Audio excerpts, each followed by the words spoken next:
Medieval Mythbusters presents Spinning Fate and Fortune in the Viking Age. Spinning was a deeply important yet ubiquitous part of life in the Viking Age.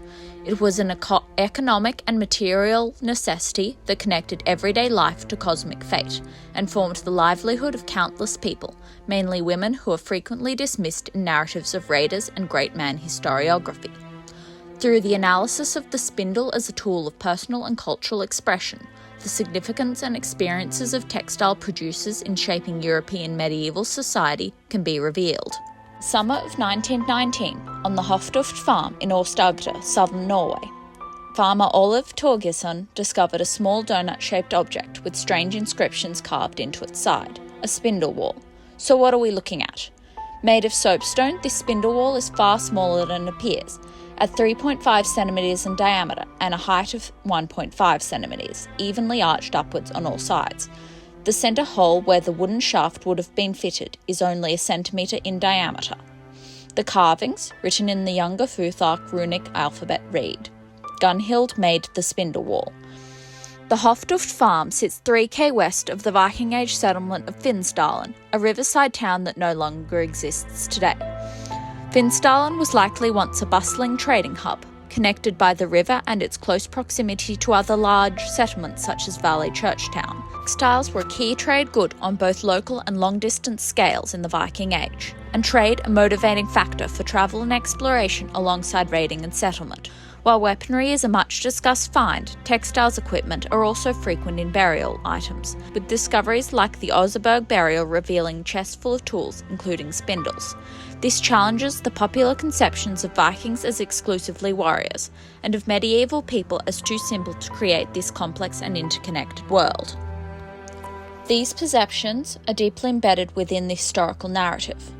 While the word Viking has become a generalised term, it comes from the Old Norse viking, or vikingr, referring to the activity of or the individual who goes raiding. By examining objects such as this spindle whorl, we are looking for who is left out of this picture. As put by Dr. Eleanor Barraclough, take away the women and you've got some hungry, naked men in a rowing boat. So to return to our object, unless you're a fibercrafts nerd succumbing to the siren song of yet another hobby, you've probably not put much thought into the process of spinning. At its core, it involves turning fluffy fibres into lengths of strong and usable yarn by drawing them out, putting twist into them, and so binding them together. From there, you can weave your clothes and sails, and nail bind yourself some socks. However, this spindle whorl is more than a tool, it is a written record. Runic inscriptions on spindle whorls were not uncommon. By decorating and inscribing whorls, the objects became personal, revealing the value of expressing personal and cultural identity through tools and textiles. Interestingly, these decorated whorls typically come from the late Viking Age, leading some historians to believe that the inscription of whorls coincided with periods of great change. This specific spindle whorl raises questions into the dating of runes. The Historical Museum dates this whorl to being from around the year 1000. However, the consistent use of unpunctuated runes suggesting it is no older than the 12th century, with runologists agreeing that the lack of punctuation in Younger Futhark is a result of change at the end of the Viking Age. The significance of spinning has further cultural connections, rooted within mythology and fate. In Norse mythology, there exists the Norns, 3 sisters who control the fate of the gods and the humans through spinning and weaving.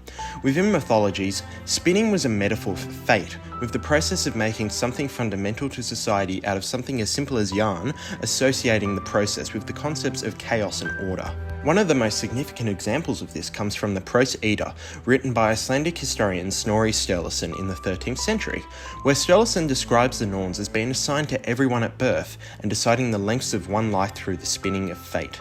This connection between spinning, women, and fate wasn't exclusive to Norse mythology. In fact, Geoffrey Chaucer wrote about this concept within the Canterbury Tales, specifically in the Wife's Bath's prologue. Here, Chaucer states that, But all such wit is given us at birth. Lies, tears, and spinning are the things God gives, by nature to a woman while she lives. Chaucer emphasises that our fate is assigned at birth, connecting the role of women to spinning, strengthening ideas between fate and spinning within varied medieval cultural spheres. To conclude, this Spindle Whorl serves as not only a written record of a life lived, but as a statement of personal and cultural expression of a group of people often dismissed in the big picture of history, shining a light into the often dismissed role of women, thralls and other producers within the Viking Age, who through great man historiography have been misconceived.